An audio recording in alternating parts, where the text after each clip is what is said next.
It started with a single meal. And by the time it ended, I realized my life would never be the same.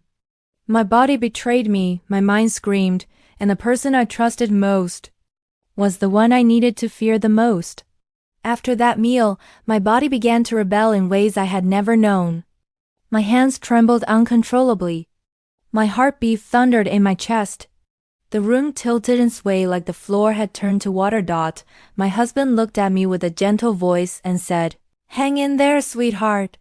I'll take you to the hospital." But his eyes, they didn't match his words.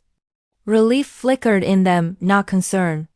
And in that instant, I knew something was horribly wrong, before we even reached the car. A cold realization sank into me. Someone who truly loves you does not look relieved when you start to fade. Clung to the door as he guided me inside, trying to steady my breathing, trying to believe in the warmth of his voice. Even as my stomach churned like a storm trapped inside me, the streetlights blurred into soft streaks as we drove away from the familiar. I told myself, fear can make you imagine things. Maybe I'm reading too much into this. But every time I looked at him, that practiced calm lingered too long. His jaw was set, his eyes too steady. My instincts screamed, this was no accident. I whispered his name, hoping for comfort. His reply was sweet, rehearsed, like words he had practiced in front of a mirror. That's when my chest tightened with a new kind of fear. I began noticing what he did not do. He did not ask how I felt. He did not call ahead for help. He did not reach to hold my hand. And when my head dipped forward from dizziness, he did not panic. He drove faster, as if the minutes I had left were his to control. The city faded behind us. Familiar roads disappeared. Memories flooded back, the years I had swallowed worry to keep the peace. The countless times I had brushed aside my own instincts to avoid conflict. I remembered every small control, every subtle manipulation, every time my happiness seemed to irritate him. A chilling truth settled in my chest. Tonight, something was ending. And I didn't yet know if it was my strength, my marriage, or my life. The road narrowed. Darkness swallowed the car. Gravel crunched under tires, signaling we had crossed into isolation. I forced myself to speak. This is not the way to the hospital. You missed the turn. He didn't respond immediately. His calm was terrifying. And then he whispered, I poisoned your food. You have about 30 minutes.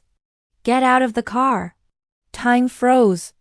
My mind tried to turn the words into a joke, a mistake, anything but truth. But the door clicked open and cold night air hit me like a shockwave. If you stay in here and die, it becomes complicated. If you get out, they will say you wandered off. And I will finally be free. He shoved me, not violently, but enough that my weak body couldn't resist. My knees hit the gravel. My fingers clawed at the seat, but it was useless. The car turned away, disappearing into the dark. I lay on the dirt, shaking, thinking, this is the end. But something inside me, older than fear, stronger than denial, whispered, no, not like this. I dragged myself toward the edge of the road, inch by agonizing inch. Each scrape of gravel against my palms reminded me of the cruelty of the world, but also that I still existed. That I could fight. Minutes passed. Darkness tempted me. But then a faint glow. 2 headlights. Life. A woman stopped, knelt beside me, wrapped me in warmth, and asked questions. Are you hurt? Can you hear me?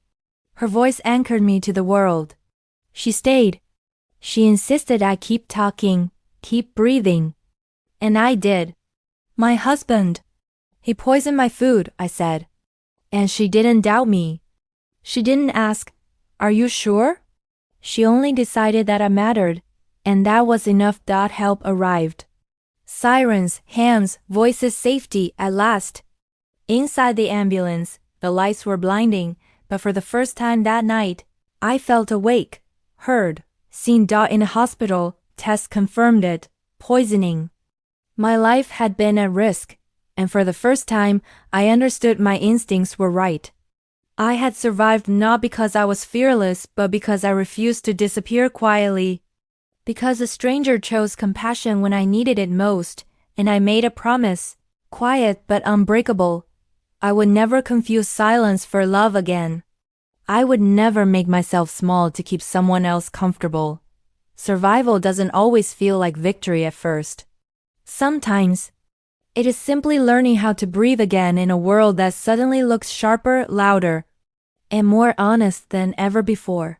If my story leaves you thinking about your own life, trust that feeling your instincts are there to save you. Thank you for staying with me. And if you want to hear more stories like this, please subscribe.